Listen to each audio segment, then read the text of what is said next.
Hello, welcome back to my channel. First, I would like to say if any Orthodox Christians happen to be watching this on April 24th, Happy Easter. And I'd also like to mention that April 24th is the Armenian Genocide Remembrance Day. Hopefully someday all nations of the world will recognize this event for what it was instead of pretending it didn't happen or denying it. I've been a proud, passionate Armenophile since the spring of 1995 when I was 15 years old, and maybe I can do some future videos about Armenian literature and Armenian writers and books written about Armenia and Armenians, so that would be something really fun you can look forward to. And so anyway, this is going to be my first wrap-up video for the Picture This Readathon Adults Reading Picture Books. It's co-hosted by Shelley Swearingen and Jack at Spread Book Joy, and they each have 3 prompts, and you can interpret them as literally or as symbolically, metaphorically as you'd like, and many of them can overlap and represent several of the different books. And so Jack's prompts are Quiet Red Space.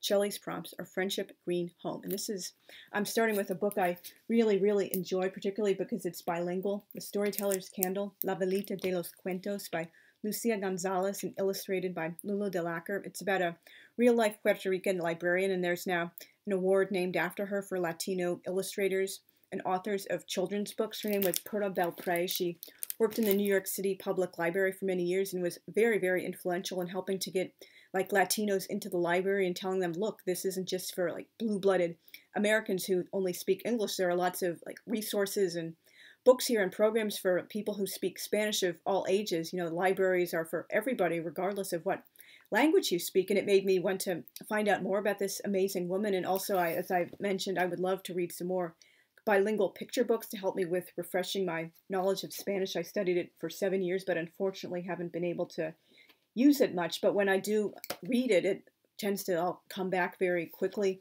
and easily, and sometimes you can see this is a bonus of being able to know a language. Sometimes you see, oh, they didn't really translate that properly because for example, they'll put in words in English that aren't there in the Spanish, or Spanish will have a certain word or phrase that they didn't carry over into the English, or they'll just rephrase things a little bit. So that's something really interesting and fun. And also throughout the book, you'll notice many of them have vintage newspapers. Some of them are more obvious than others, but they're definitely on almost every page. You can see a vintage newspaper. This is from January 6th, 1930. On most of the pages, the things in the newspaper directly relate in some way to what's going on in that page, and some of them are embedded right into the illustrations, for example, part of a bookshelf in the library, and just really interesting use of a collage. And here I'll show you some of the pictures. This is really beautiful, and as I mentioned, it's really cool to have an immigrant story about people who aren't all from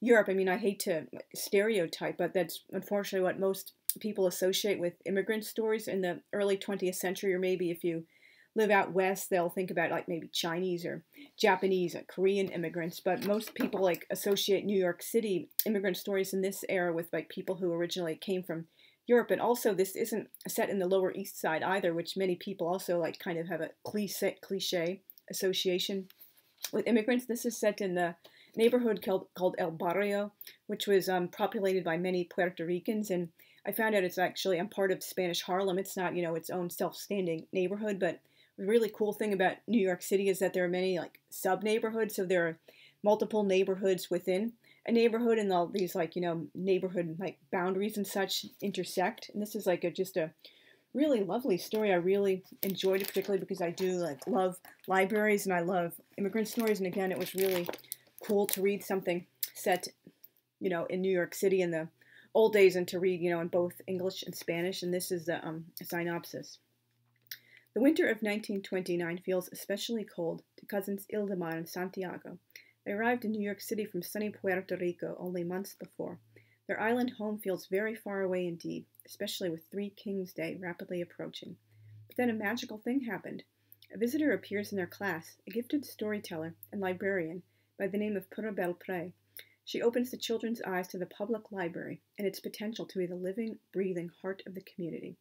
The library, after all, belongs to everyone, whether you speak Spanish, English, or both. And this was just, I can't say enough about how wonderful this story was, and it inspired me to want to learn more about this amazing real-life woman. And again, you can see this is just a wonderful book. I'm sorry if I'm rambling too much. And this is another book, it could represent either, you know, the friendship or the home thing, because, you know, it's set in a home around Christmas time, and this is a housekeeper who's kind of a bit of a, like a magical character who befriends this family, and it's set in the past, and these children, they live with their mother and their grandfather, and they're like really sad because they're going to have to give up their farm in the spring since their grandmother passed away, and the new housekeeper helps to make everything right. And, you know, just like particularly with the brother, he doesn't believe in Santa. I personally never believed in like lying to children about Santa myself either. I know that makes me sound like a horrible, terrible killjoy, but, you know, that's just how personally I feel. But anyway, I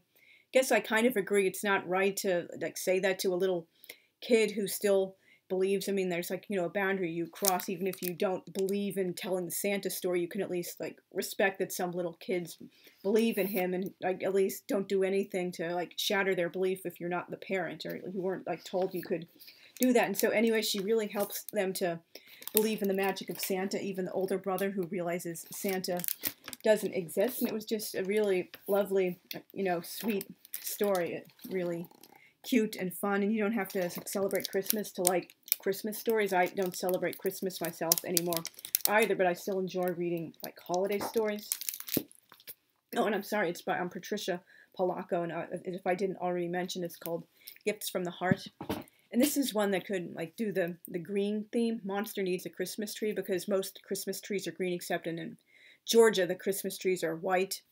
But like most places around the world, obviously, they're like evergreens or firs or whatever, green trees. And this was, I thought it was really sweet. This little boy lives with a pet monster. I don't know if it's supposed to be like his like imaginary friend, or if he really exists in a fantasy world. It was just, you know, such an adorable book. And it was also told in rhyme. And they've waited till the day before Christmas to get a Christmas tree. And when they like finally go to pick one up, they find they're all sold out, or, you know, just closed for business. And they're worried, oh, will Santa come to the house if we don't have a tree? And they're like really getting to the holiday spirit and having like fun playing in the snow. This is just like such a cute story, and I just really enjoyed it. And it was, you know, short and sweet. It's not, you know, particularly for like, I guess would say like older kids. It's more like very simple writing style, but, you know, I guess any age you could really appreciate it. It was like so adorable and cute, and they like make a Christmas tree from green plants around the house, so, you know, Santa can still come to the house. And, you know, believe it or not, some people really don't have Christmas trees like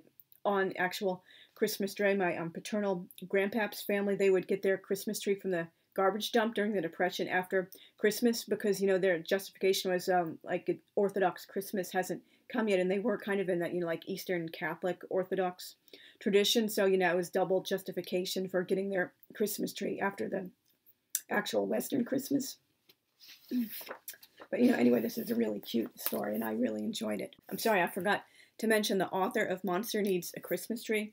It's by Paul Chyak with illustrations by Wendy Grieve. It's just like really an adorable story. I'm sorry if I'm rambling too much.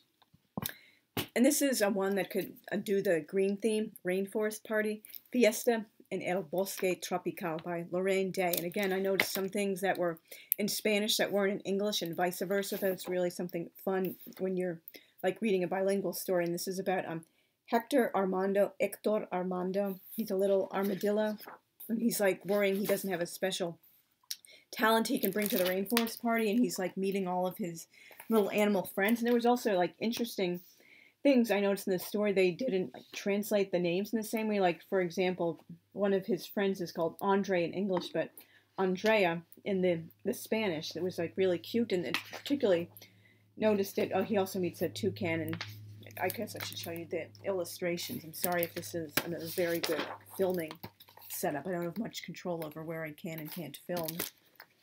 And this is like his frog friend. It's really interesting. The frog is called Dante in the English, but the frog is called Dina in the Spanish, and referred to with, you know, like female grammar and stuff like that. So that's kind of odd. Why couldn't they like have the same name that's like a completely different name, and also for like a completely different sex? So that was just something interesting I noticed. And, you know, like Hector finally finds he has a very unexpected talent that all his friends love. And again, this was just like a really lovely book, very bright and colorful.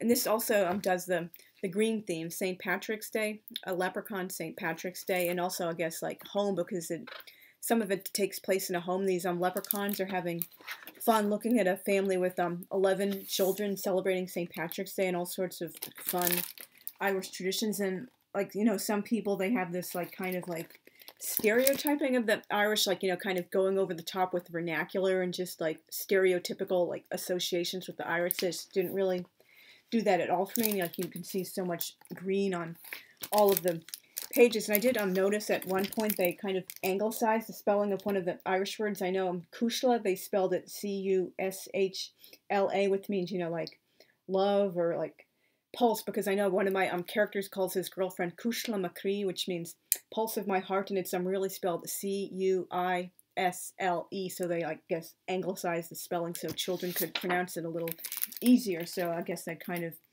makes sense. Irish spellings are very, you know, difficult for most English speakers to figure out the pronunciations of, unless you're already very familiar with how, you know, their pronunciation rules work. And so anyway, I did thought this was a really fun book, and as I mentioned in the haul video from the library, I was really excited a few years ago to finally find some Irish blood in my family tree. That was something I was really, really hoping for a long time to discover in my genealogical research, and I finally got my wish. Oh, and I'm sorry, I keep forgetting to mention who wrote these books. This is by Sarah Kirwan Blazek and illustrated by James Rice. And this is the last one I'll be doing in this video. This represents Home Apple Tree Christmas by Trinka Hakes Noble, and it's set in 1881 out in the Midwest, I believe, in this family with two daughters. They live in their barn because they haven't built a house yet, and so they're basically living with all the farm animals, and, you know, they don't mind it, but, you know, they kind of wish they did have a larger home and didn't have to live in a barn, but, you know, it makes them all, you know, closer, and they have a lot of fun on the farm, you know, doing old-timey fun. They have lots of cats. I like this little tuxedo. He looks like my semi-feral friend White Shoes, whom I've mentioned in a few previous videos, and they particularly love the apple tree out front. It's very dear to them. They have a tree swing there, and one of the daughters enjoys sitting on a branch of the tree and drawing out. The daughters named Katrina and Josie. Josie is the younger daughter who likes swinging, and Katrina is the older one who enjoys artwork. And I guess it's kind of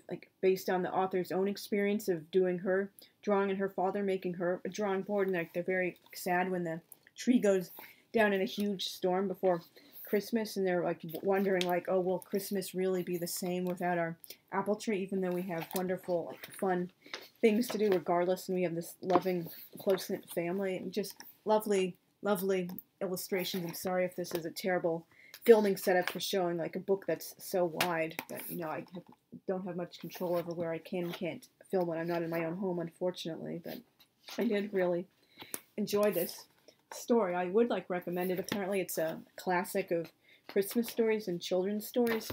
So anyway, I really do hope that wasn't too rambling and that you enjoyed my takes on these books. I'll be doing at least one other video talking about the other picture books I've read for this readathon very soon. So thank you very much for listening to the end. I really do appreciate everyone who comments, likes, and subscribes to me, and I will see you again very soon. Thank you for watching. Bye.